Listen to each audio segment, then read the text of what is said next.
So hello students, today I am doing class 9th chapter gravitation.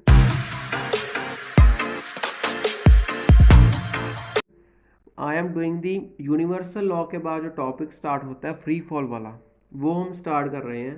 Free fall क्या है? When an objective falls towards the earth under the gravitational force is known as free fall. कोई भी चीज़ है जो जो मैं कोई भी मैंने बॉल है बिल्डिंग से मैंने ड्रॉप कर दी, उस पर अकेला ग्रेविटेशनल फोर्स लग रहा है, मीन्स ग्रेविटी उसे खींच रही है ग्राउंड की ओर, तो वो क्या है? एक तरह का फ्री फॉल है। कोई भी चीज़ जब कोई चीज़ जब कोई, जैसे देखो बॉल है, बॉल ऊपर से नीचे ड्रॉप की है मैंने, ड्रॉप ड्रॉप का मीनिंग क्या है? उस पर कोई और फोर्स नहीं लग रहा, सिंपली ग्रेविटेशनल फोर्स लग रहा है, उसे हम क्या कहते हैं? Free fall. Next we have acceleration due to gravity. हमें पता है जब, पहले चलो समझते हैं। जब मैंने एक बॉल ड्रॉप की ऊपर से नीचे, वो नीचे आ रही है। जब भी कोई भी चीज़ हम ड्रॉप करते हैं तब इनिशियल वेलोसिटी होती है 0 एंड फाइनल वेलोसिटी की कोई वैल्यू होती है, ठीक है।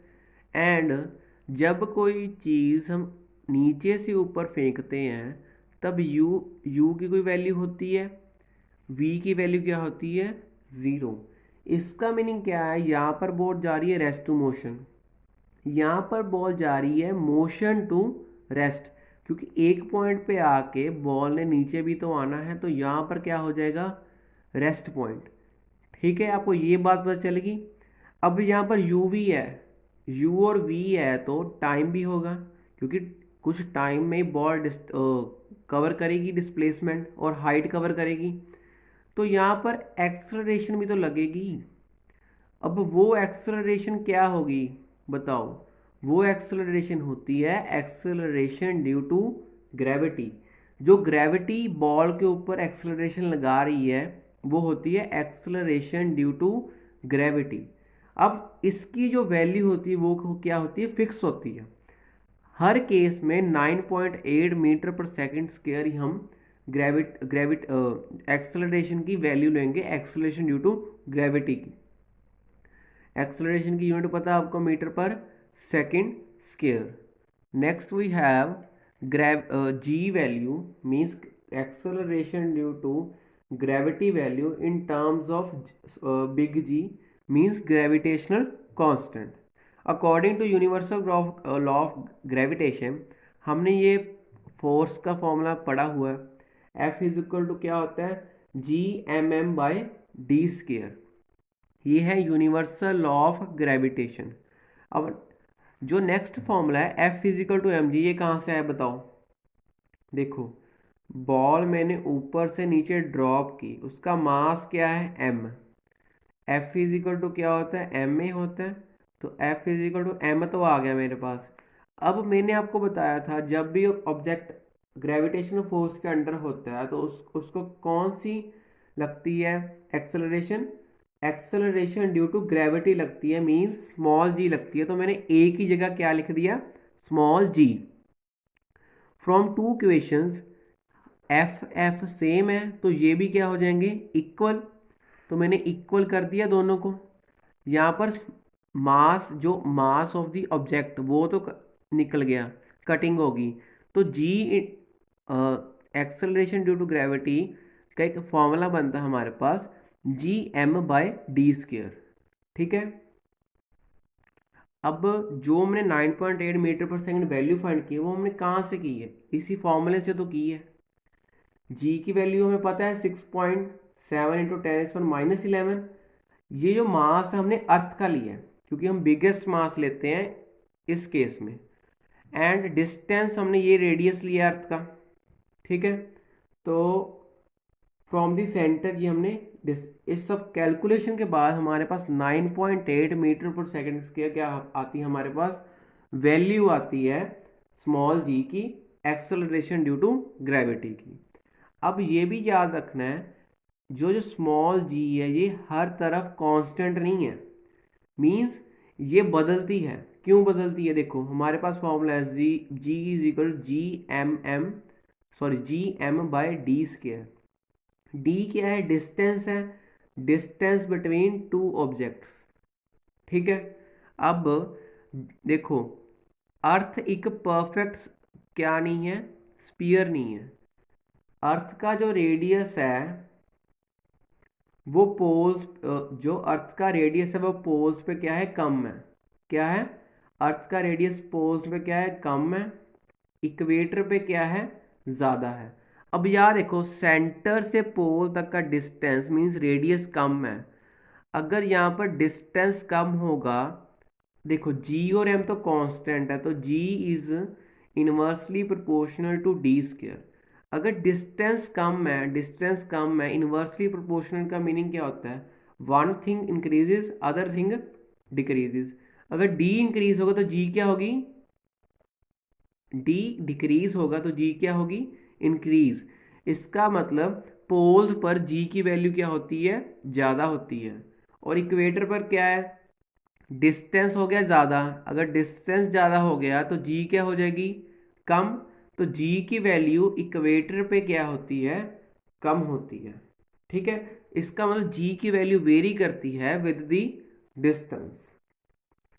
Next we have motion under gravitational force. ये हमें पता है, हमने 3 इक्वेशंस ऑफ मोशन पढ़ी हैं।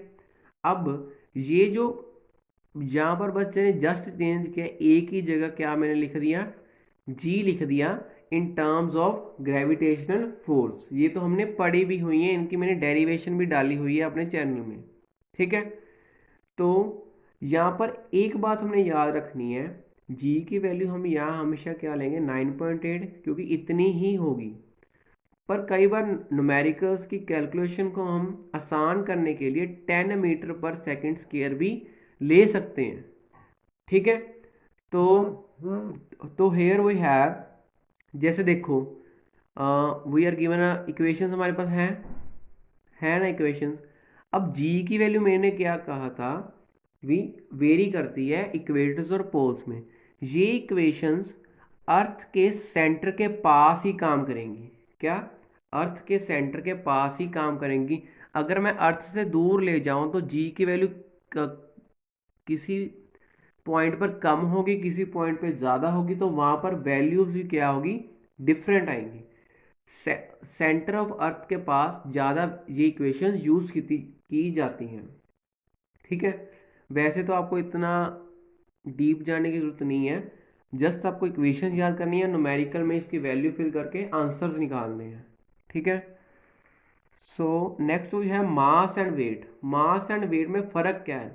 मास is a constant quantity, weight is a varying quantity. ये मैं बताता हूँ। Mass is a scalar quantity, weight is a vector quantity. आपको पता है वैसे स्केलर का मतलब क्या होता है?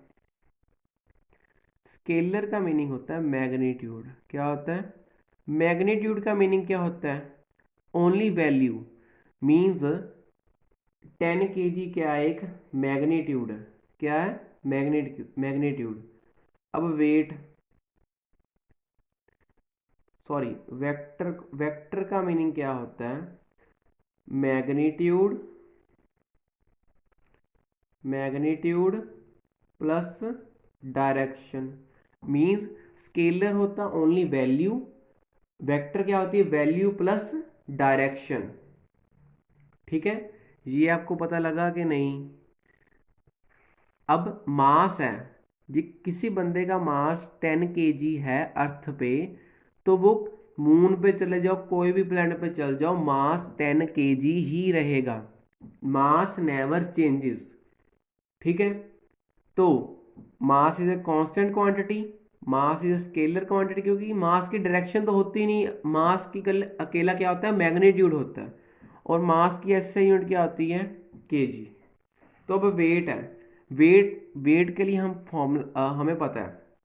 देखो, ये ग्राउंड है, यहाँ पर कोई खड़ा है, मीन्स अब इस बंदे का जो फोर्स है, जिस बॉडी का जो फोर्स है अर्थ के ऊपर अगर है, अर्थ अर्थ के ऊपर क्या हो रहा है? इसका क्या लग रहा है?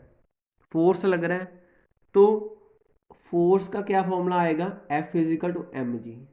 अब यही फोर्स जो एक एक बॉडी का लग रहा है ग्राउंड पर, उसे ही फोर्स को हम क्या कहते हैं, वेट। मींस वेट क्या है, एक फोर्स है, ना कि कोई पर्टिकुलर एक पर्टिकुलर वैल्यू है हमारे पास 10 kg 20 kg, वो तो मास होता है। Mass is constant everywhere but weight is not constant everywhere. Weight का फॉर्मूला, जो फोर्स, देखो मैं खड़ा हूं अर्थ पे, मैं एक फोर्स लगा रहा हूं ना, तो मेरा जो बॉडी का वेट क्या होगा फिर, W is equal to M G. ठीक है, तो ये भी हो गया। अब मैंने कहा यहां पर क्या लिखा है, weight is a varying quantity. देखो अब जी है, जी तो हर और वेरी करती है, पोल्स पे वेरी करती है, पोल्स पे वेरी करती है, इक्वेटर पे वेरी करती है। अब अलग अलग पॉइंट्स पे भी वेरी करी, तो फिर वेट भी तो डिफरेंट डिफरेंट होगा हर जगह पे। जैसे एक जो ह्यूमन बीइंग है, एक पोल पे रहता है, एक इक्वेटर पे रहता है। ठीक है, जो इक्वेटर पे रहता होगा उसका वेट अलग होगा, जो पोल पे रहता होगा वो उसका वेट अलग होगा, पर मास क्या होगा, हमेशा कांस्टेंट होगा, कि mass is a constant quantity, weight is a varying quantity. ठीक है, और वेट क्या है, एक वेक्टर क्वांटिटी, क्योंकि फोर्स भी क्या है, एक वेक्टर क्वांटिटी। ठीक है, ये आपको क्लियर हो गया। अब next we have last topic, comparing the weight of object in moon and earth.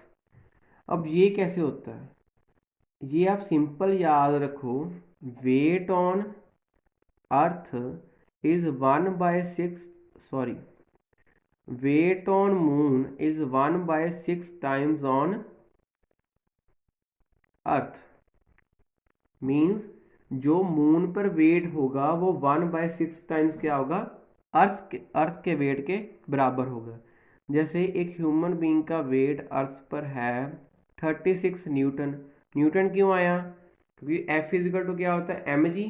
M G means ये फोर्स है, तो फोर्स की ऐसे यूनिट क्या होती है, न्यूटन, तो वेट की यूनिट भी क्या होगी, न्यूटन।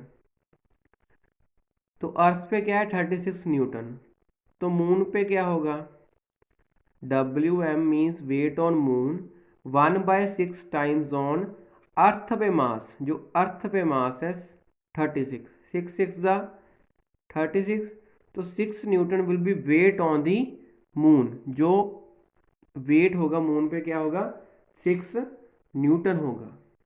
ठीक है, ये बस हमारा लास्ट टॉपिक था। आई होप आपको सब कुछ समझ आया होगा। ठीक है, थैंक यू वेरी मच।